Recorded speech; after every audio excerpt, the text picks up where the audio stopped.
Kasih buat kesempatan yang berharga yang Tuhan berikan bagi setiap kami.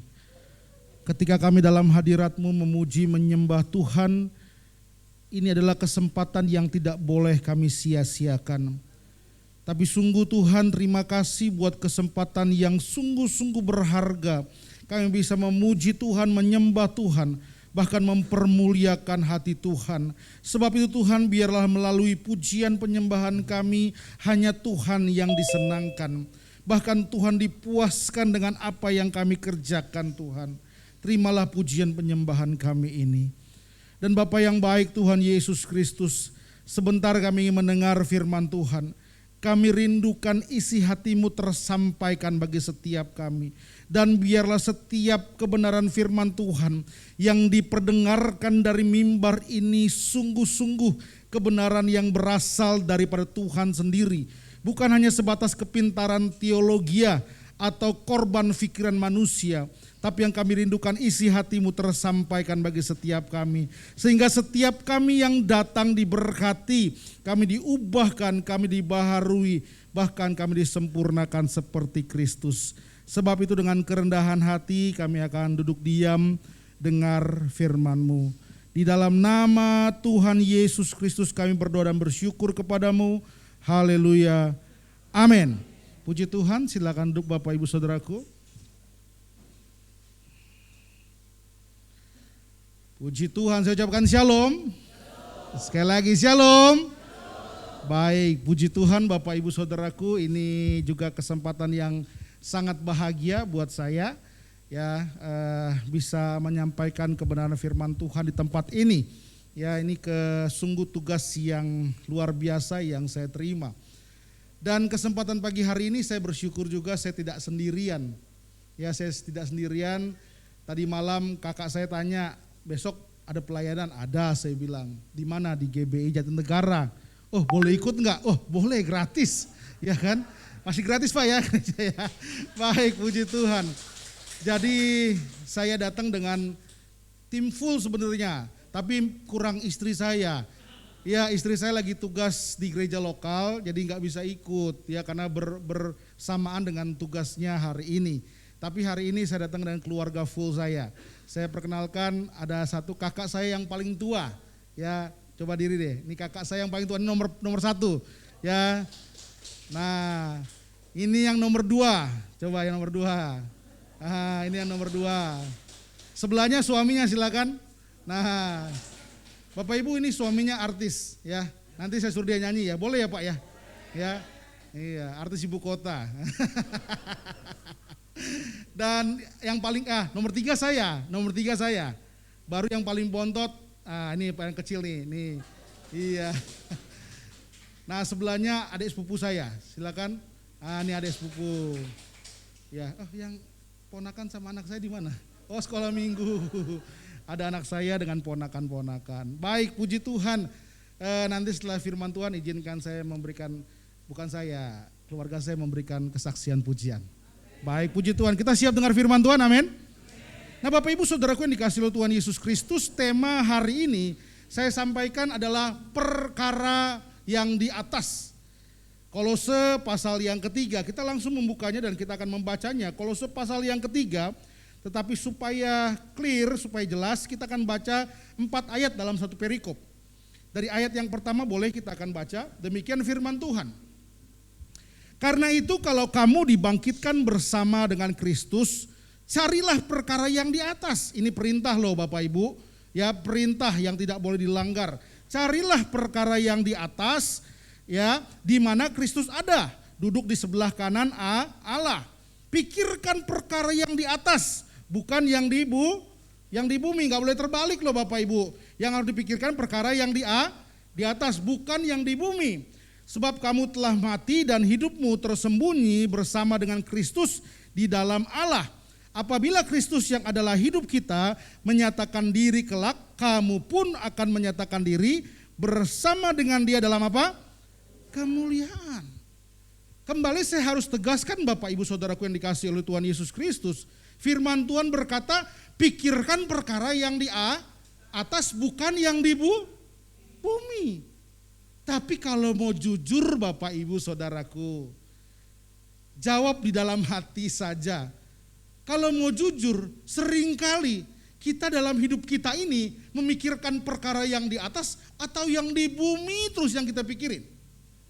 Wah, di dalam hati jawab jujur lagi. Ya.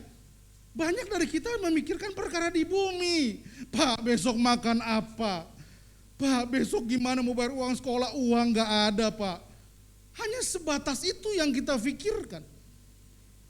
Dan Bapak Ibu Saudaraku, mohon maaf saya harus katakan, sebenarnya kalau kita semakin hari semakin dewasa dalam rohani, kita harus bisa menyelidiki segala sesuatu.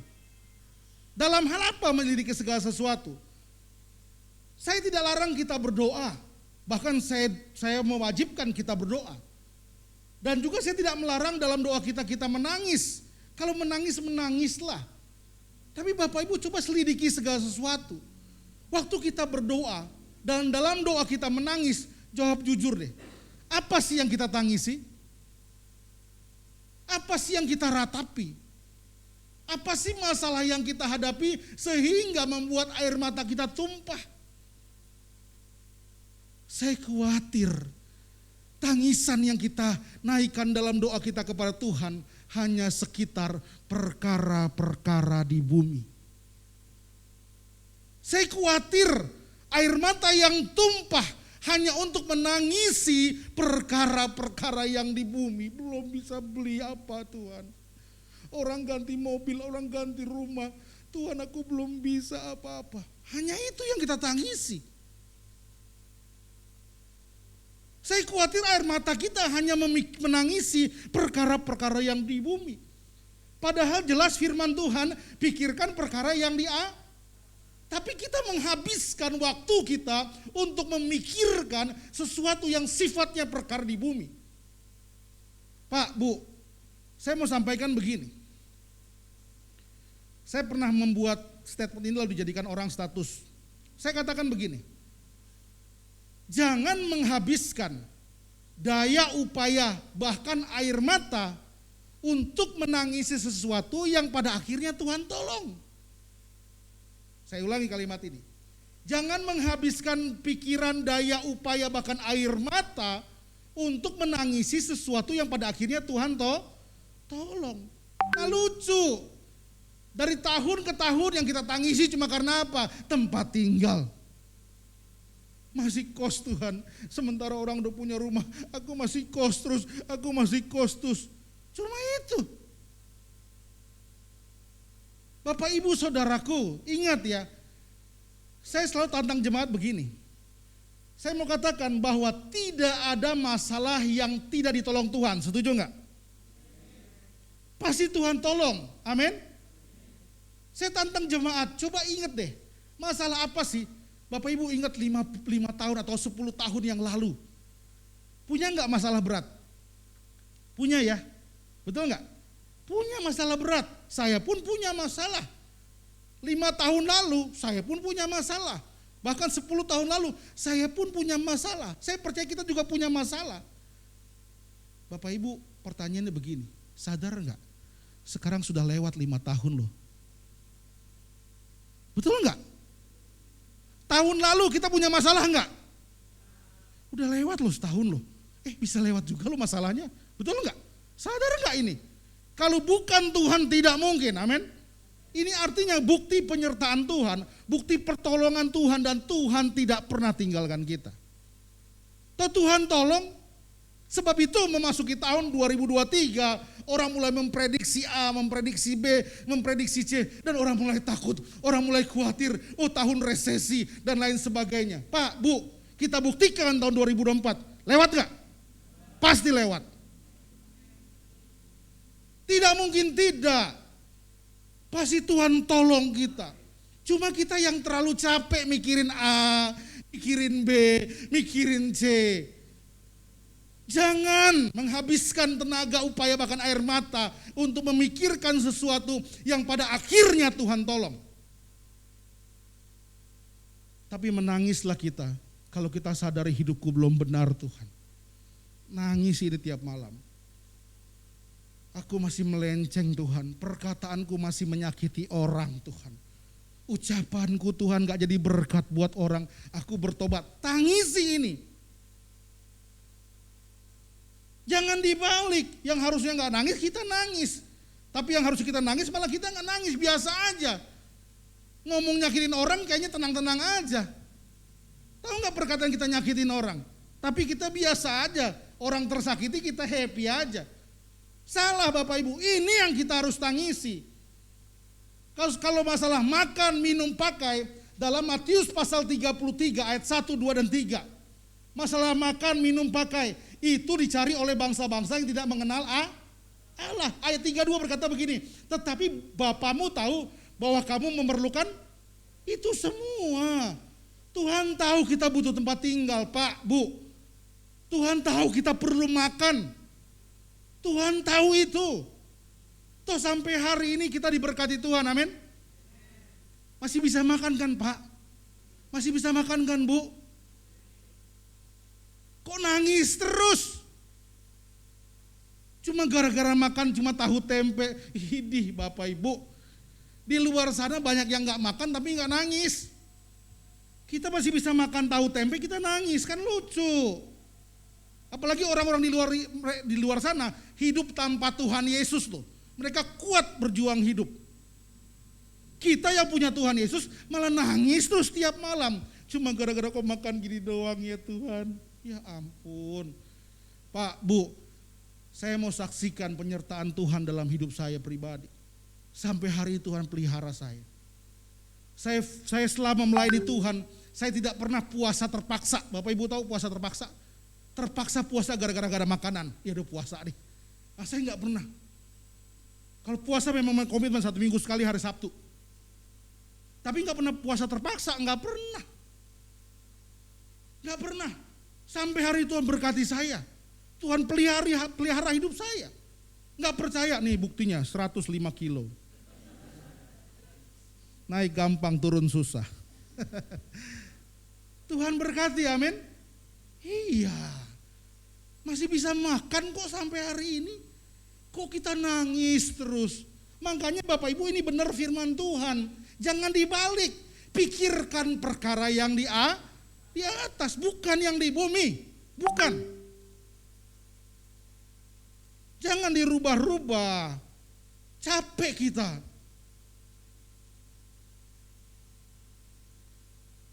Wah, kalau saya mau bersaksi ke atas kebaikan Tuhan dalam hidup saya luar biasa. Pak, Bu, ingat sekali ya, saya katakan begini, mungkin baru-baru inilah belakang-belakangan ini. Saya dulu waktu mau sekolah anak saya, pertama kali masuk PAUD, masuk TK. Waduh, saya cari TK keliling dengan istri saya, cari-cari TK mana ya. Istri saya punya standar yang lebih tinggi, kenapa? Karena istri saya kepala sekolah di International School Kelapa Gading. Jadi standarnya tinggi, paling enggak mau begitulah gitu. Waduh, saya bilang, oh nggak bisa. Nantilah ya kita, ya Tuhan cukupkan di mana. Keliling, nggak dapat sekolah.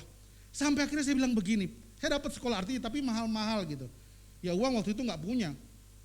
Mau sekolahkan anak nggak punya uang, betul. Sampai saya bilang gini sama istri saya, udah kan kamu kepala sekolah, kamu aja yang ngajarin anak kita. Siapa tahu dengan kamu yang ngajarin anak kita lebih pintar pada di sekolah.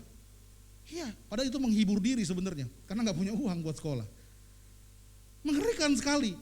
Tapi bagaimana mungkin cara Tuhan menolong kami? Ada seorang pengusaha yang datang ke gereja kita. Dia bilang, Pak ini parkiran besar ya, kita bangun sekolah ya Pak. Bangun apa? Bangun PAUD. Kok pas sama anak saya ini lagi mau sekolah PAUD, dia mau bangun PAUD. Bapak Ibu tahu, berdirilah PAUD. Persis berdempetan dengan gedung gereja.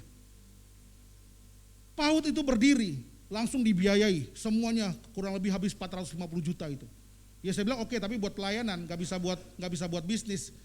Karena kita juga pelayanan, benar-benar pelayanan, nggak sama sekali. Uang bayaran hanya 50 ribu, kadang 25, tergantung orang. Nego 30 ribu aja, yang penting ada ongkos buat guru pulang. Nggak ada, kita nggak ambil untung dari sekolah, nggak ada. Berdirilah itu, tapi yang buat saya kagum adalah begini. Lucunya, PAUD itu berdiri hanya 3 tahun. Kenapa? Karena begitu tahun mau masuk tahun keempat, pemerintah minta tanahnya. Kenapa? Untuk menjadi terminal kereta cepat Jakarta-Bandung. Nah terminalnya persis di atas bangunan PAUD. Akhirnya dibongkar. Tetapi yang buat saya terkagum begini, 3 tahun, pas anak saya waktu itu playgroup, TKA, TKB. Lalu saya berpikir, ya ampun, saya pusing mikirin anak saya sekolah. Ternyata Tuhan bangunkan itu hanya untuk anak saya sekolah, betul nggak? Amin. Beri tepuk tangan buat Tuhan kita Yesus Kristus. Mungkin sebagian orang berkata, kebetulan Pak. Oh enggak kebetulan. Tuhan tidak pernah kebetulan, amin. Sungguh-sungguh dia persiapkan. Begitu masuk lulus TK, kan sama mau masuk SD. Keliling lagi cari sekolah sama istri saya, keliling, masuk penabur, masuk semua masuk. Wah, singkat cerita uang bayar mahal semua. Ada yang 15 juta dan 25 juta dan lain sebagainya. Mahal semua, aduh. Belum punya uang. Sungguh belum punya uang. Sampai pada akhirnya saya bilang istri saya, udah deh, anak kita nanti tunggu deh. Atau kalau masukin negeri juga repot sekarang, negeri sekarang repot. Ya kan? Yang cewek dipaksa pakai jilbab. Yang cowok mesti tangan panjang, celana panjang. Aduh, enggak deh. Kalau negeri tunggu dulu deh, saya pikir. Berusuh. Tapi ternyata enggak dapat juga. Nah, singkat cerita, saya cari-cari keliling, coba sekolah Kristen di handphone, cari keliling lah. Ketemulah sekolah Morning Star Academy. Bapak tahu yang Kuningan itu? Di Kuningan. Iseng-iseng ke sana. Lalu sampai di Morning Star Academy, Bapak Ibu tahu, sebelum sampai tiba-tiba saudara saya tepuk punggung. Udah, balik. Kenapa balik? Jangan lo balik mendingan. Kenapa? Itu bayarannya $, katanya. Hah? $? Coba hitung berapa rupiah, saya bilang. Wah, tambah ketawa dia. Wah, kacau, kenapa? Uang semesterannya 104 juta. Wih, 104 juta. Terus, ya uang bayarannya 5 juta. Uang pangkalnya 50 juta. Wih, wah tambah syok saya. Tapi udah tanggung, udah dekat sekali. Gak apa-apa, tanggung. Masuklah ke sekolahnya.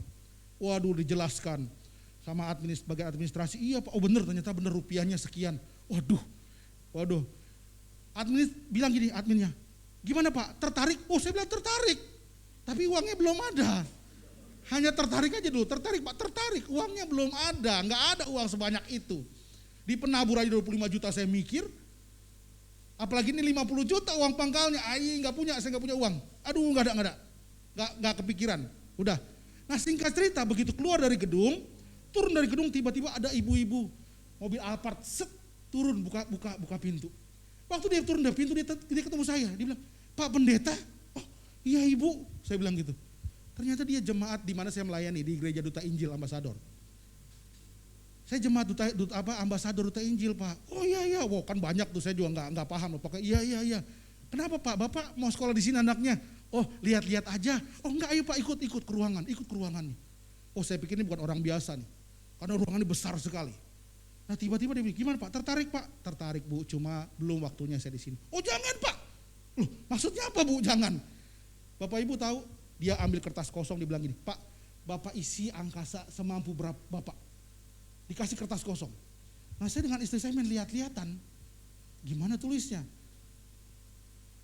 Dari 5 juta yang yang uang bulanannya, kasih berapa ini? Saya bilang, mampu berapa? 1 juta lah. Yaudah, saya tulis 1 juta. Nah, masih 5 juta. Naik mulai 50 juta. Nah, 50 juta mau kasih berapa? Saya tulis 5 juta. Yang semesteran yang saya deg-degan 104 juta. Mau kasih berapa coba? Kan bingung saya.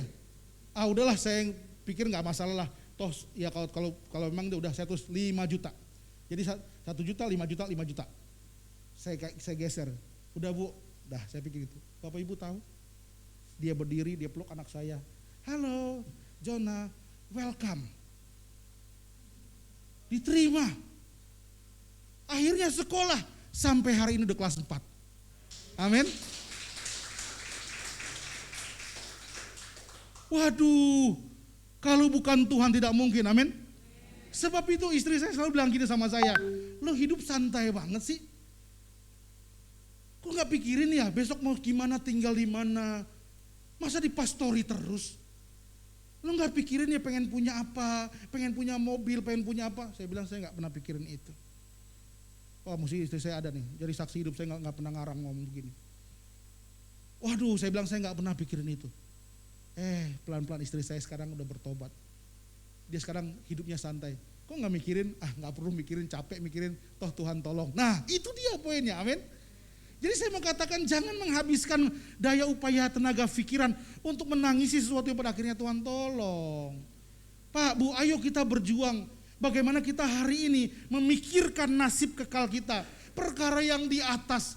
Sudahkah hidupku berkenan kepada Tuhan? Ini yang kita perjuangkan, ini yang harusnya kita tangisi. Bukan yang lain. Yang lain pasti Tuhan tolong kok. Walaupun dalam pertolongan Tuhan, saya temukan begini. Ada satu cara pertolongan Tuhan yang memang agak unik. Cara Tuhan begini, saya pernah jadikan status ini. Cara Tuhan menolong kita adalah dengan cara tidak menyelesaikan masalah kita. Orang gak terima kalimat ini. Saya ulangi ya. Cara Tuhan menolong kita dengan cara, nih salah satu Tuhan cara menolong kita dengan cara tidak menyelesaikan masalah kita. Kok gitu? Ya kalau gak menyelesaikan berarti Tuhan gak selesaikan. Salah. Belum tentu. Bapak Ibu tahu gak kisah Paulus? Aku telah menjerit kepadamu 3 kali supaya duri dalam dagingku Tuhan angkat. Saya mau tanya, Tuhan angkat gak? Gak dijawab. Tapi justru itu jawaban doa. Kenapa? Sebab Paulus sadar kalau tidak ada duri dalam daging, maka aku akan sombong karena penyataan-penyataan yang Allah berikan kepadaku. Betul enggak? Nikodemus dirajam batu sampai mati. Alkitab katakan dalam Kisah Para Rasul, malaikat Tuhan bahkan Tuhan sendiri melihat kejadian Nikodemus dirajam oleh batu. Stefanus dirajam sampai batu. Tuhan lihat lo dari atas lo. Betul enggak? Tapi saya mau tanya, Tuhan tolong enggak? Enggak tuh, sampai mati dirajam. Padahal kejadian Stefanus dengan kejadian Sida-Sida itu dua pasal yang berdempetan. Sida-Sida waktu dibaptis dilarikan oleh malaikat Tuhan, ditolong tuh. Enggak sampai dirajam batu Sida-Sida. Tapi Stefanus dibiarkan Tuhan dirajam batu sampai mati. Bukan berarti Tuhan tidak menjawab doa Stefanus, tidak. Justru menjawab doa Stefanus dengan cara apa? Tidak menyelesaikan masalahnya. Kalau hari ini kita punya masalah, tidak diselesaikan Tuhan, saya mau kasih tahu itu jawaban Tuhan atas doa kita. Kok gitu Pak? Karena Tuhan tahu apa yang terjadi untuk hidup kita untuk ke depannya. Ketika kita minta Tuhan, aku mau minta mobil Tuhan, aku mau minta mobil Tuhan. Tuhan gak kasih bukan karena Tuhan jahat. Justru itu cara Tuhan untuk menolong kita, amin. Pak, Bu, kalau kita beli mobil, kalau kita punya mobil, jangan berpikir enak. Cuma satu kok masalah yang tertolong, gak kena hujan, gak kena panas, cuma itu aja. Selebihnya deg-degan Pak, Bu. Naik motor isi bensin 30.000 bisa penuh. Naik mobil 30.000. Coba bayangin Pak, Bu. Masuk mobil bensin Pak, isi bensin berapa? 30.000. Diisi, begitu gas sampai pagar, habis, mundur lagi Pak, isi lagi Pak, sampai pagar doang. Habis. Pak, servis motor berapa? 100.000 bisa nggak Pak sekarang? Bisa 100.000. Kalau mobil servisnya nggak bisa 100.000 Pak, Bu. Minimal 700.000 servis mobil. Jangan dipikir enak loh Pak, Bu. Kenapa seringkali Tuhan belum kasih mobil? Karena memang kalau Tuhan kasih mobil, Tuhan justru mencelakai kita. Makanya salah satu jawaban doa untuk menolong kita dengan cara tidak menyelesaikannya. Sebab seringkali kita paksa Tuhan menyelesaikannya dengan cara kita. Nggak bisa. Tuhan punya cara sendiri untuk menyelesaikan masalah kita. Kalau hari belum ditolong Tuhan, artinya Tuhan memikirkan nasib kekal kita. Kok aku masih kekurangan? Ya iya, nanti kalau kelebihan kamu sombong. Percaya deh. Tuhan tahu nasib kekal kita, makanya Tuhan jaga kita sampai hari ini. Amin. Karena Tuhan sayang sama kita. Jangan marah kalau kita hari ini dalam masa kekurangan. Jangan marah. Tuhan makan daging Tuhan, aku tempe tahu. Dia tiap hari babi. Pak, Bu, saya mau tanya ya. Yang tiap hari tempe tahu sama yang setiap hari babi, mana mati duluan?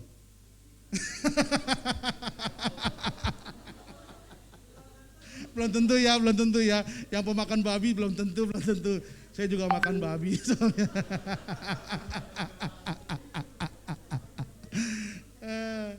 Artinya apa? Udah benar firman Tuhan katakan mengucap syukur dalam segala Ini udah benar.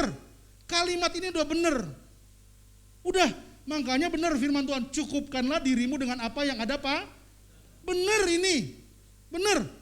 Asal makan pakaian kalimat cukup ini paling benar.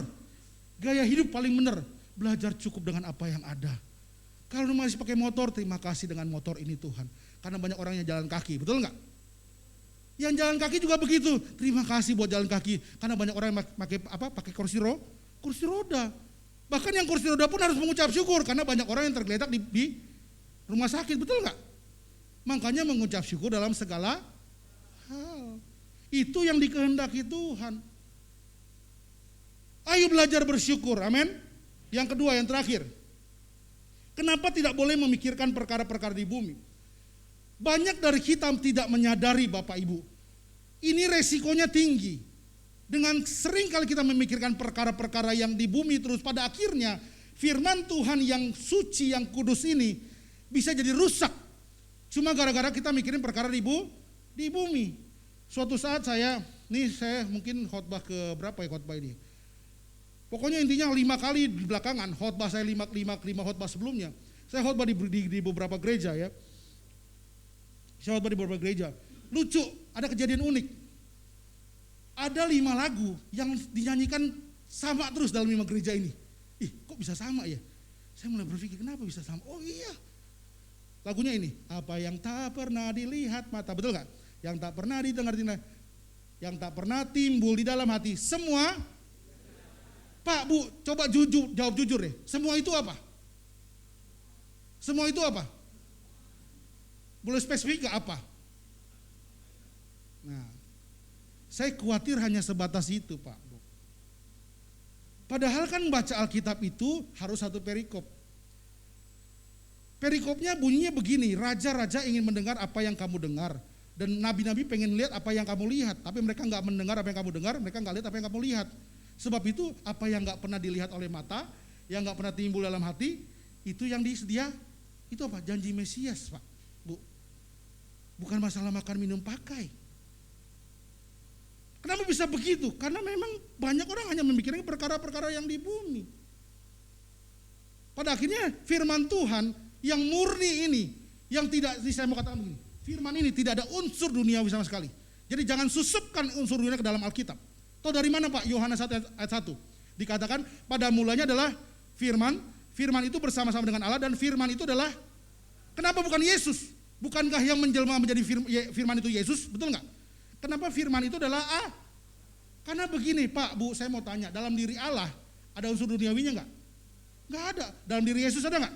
Ada, masih pakai mengenakan tubuh fisik, masih ada unsur duniawinya. Tapi dalam diri Allah tidak ada setitik pun, iota pun unsur duniawi, tidak ada. Makanya dikatakan firman itu adalah Allah. Sehingga saya mau tegaskan begini, firman yang kita percaya ini tidak sama sekali ada unsur duniawinya. Jadi jangan susupkan unsur dunia ke dalam Alkitab. Ini murni unsur kekekalan. Tidak boleh disusupkan unsur duniawi, tidak boleh. Yohanes 10, pencuri datang untuk mencuri, membunuh, membinasakan, tetapi aku datang memberi hidup dalam segala kelimpahan. Kelimpahan apa? Kelimpahan apa? Kelimpahan, iya Pak, kelimpahan sekarang saya diberkati melimpah-limpah, punya rumah mewah. Aduh, kok bisa begitu arahnya? Aduh, pokoknya kenapa bisa begitu pikirannya? Nih, kenapa? Pikiran bikin perkara bumi terus. Jadi ada unsur bumi dunia dimasukkan ke sini. Gak boleh, ini unsur kekekalan Pak, Bu. Gak boleh disusupkan unsur duniawi, tidak boleh. Banyak Alkitab kita jadi rusak maknanya, gara-gara disusupkan unsur duniawi.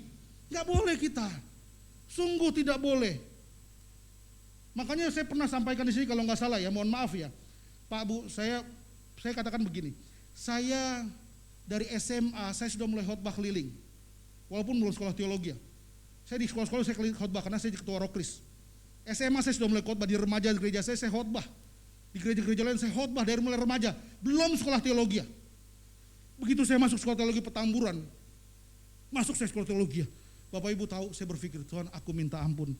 Selama ini yang saya khotbahkan kemarin salah Tuhan. Aku bertobat Tuhan, aku minta ampun. Tapi waktu dulu saya khotbah, jemaat amin-amin aja tuh. Amin, amin gitu loh. Padahal saya bahkan salah. Artinya apa? Saya pernah salah, tapi saya mau bertobat. Saya nggak mau salah lagi. Amin. Nah sebab itu Bapak Ibu Saudaraku saya sampaikan begini. Contoh, saya pernah khotbahkan di sini kalau nggak salah. Contoh berkata begini, mari kita berikan persembahan bagi Tuhan. Maka Tuhan berkati kamu 30, 60, bahkan 100 kali lipat. Apa itu? Benar itu? Salah, keliru. Gak ada begitu. Ada lagi firman Tuhan berkata, beri, maka kamu akan diberi. Suatu takaran dipadatkan keluar tumpah masuk dalam ribaanmu.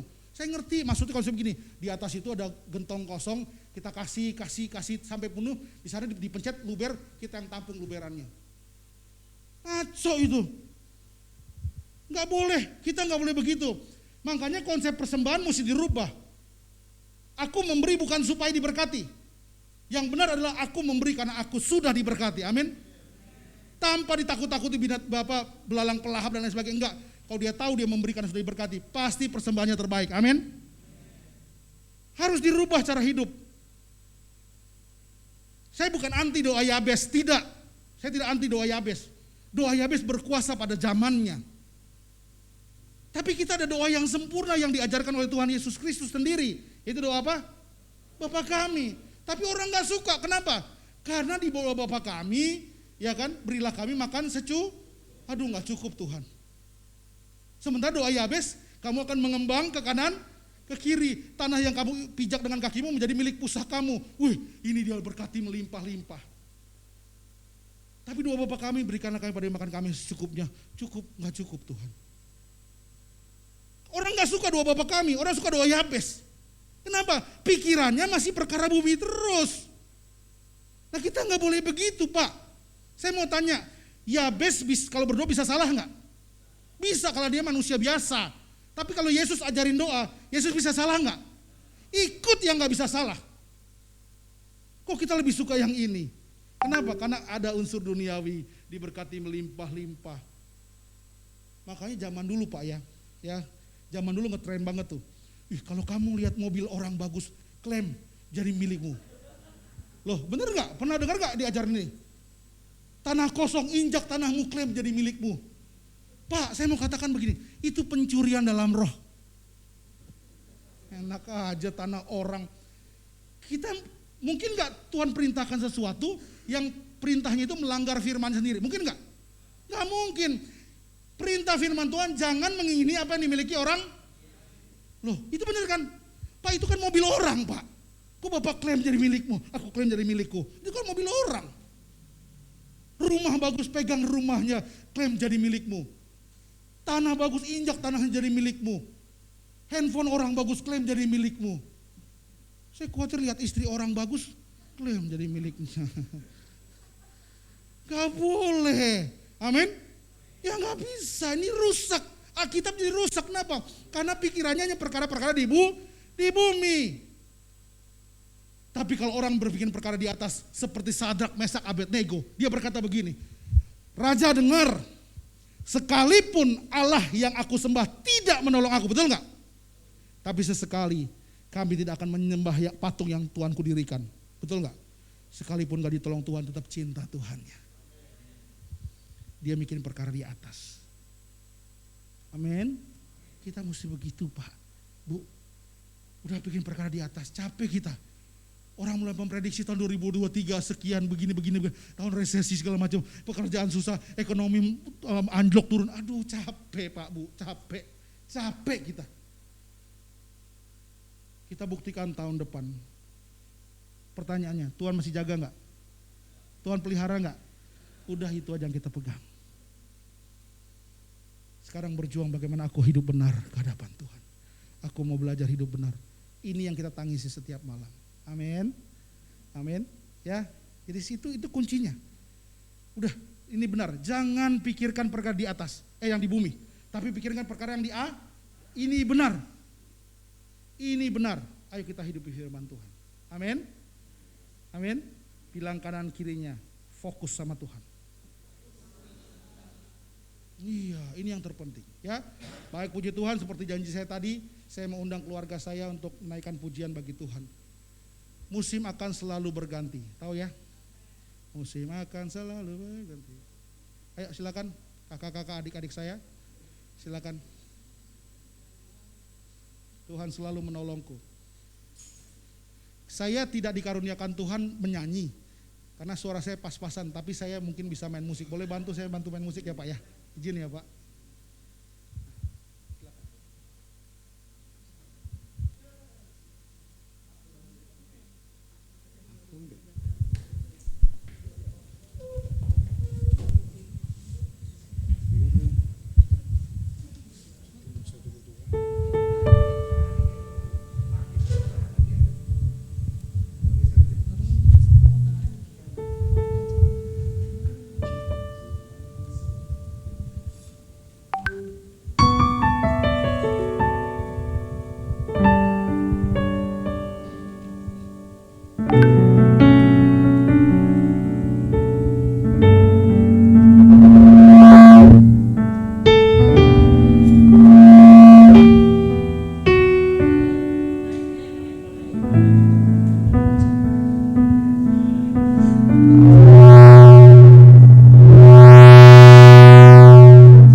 hidupku.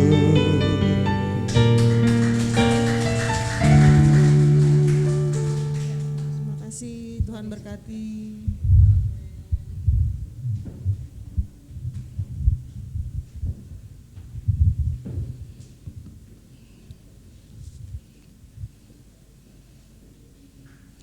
Tutup mata dalam hadirat Tuhan, saya akan berdoa buat firman Tuhan. Terima kasih buat firman Tuhan yang telah tersampaikan bagi setiap kami.